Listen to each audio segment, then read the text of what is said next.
अमरावतीमध्ये भगवान जगन्नाथची भव्य रथयात्रा काढण्यात आली, जी भक्तांच्या अलोट श्रद्धेचे प्रतीक बनली।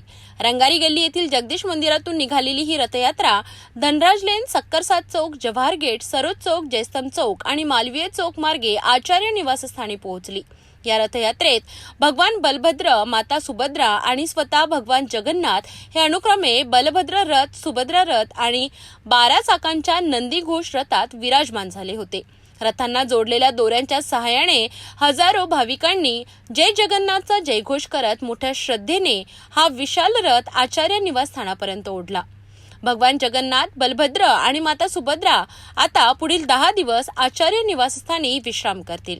आषाढी एकादशीच्या शुभ मुहूर्तावर म्हणजे 6 जुलै रोजी भगवान पुन्हा मंदिरात परतणार आहेत।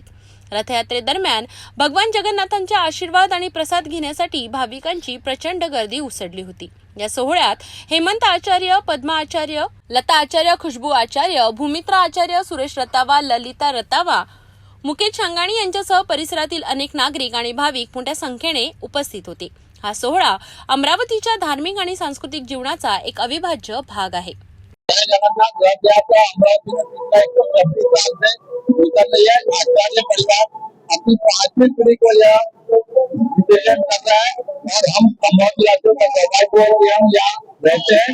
यह जगन्नाथ यात्रा जगन्नाथ टेम्पल में जिस तरह से निकलती है उसी तरह से निकलती है। लोग इसे देखते हैं। यह जगन्नाथ मंदिर के आचार्य के भवन में जाके रुकती है और यह पिछले 125 साल से आउटरीच चल रही है। इससे अभी यहाँ के ट्रस्टी आचार्य परिवार हेमंत जी आचार्य, पद्मा जी आचार्य, लता जी आचार्य इसे संभाल रहे हैं और उनका 5वीं पीढ़ी दल्लू आचार्य भी इसके अंदर शामिल हो चुका है।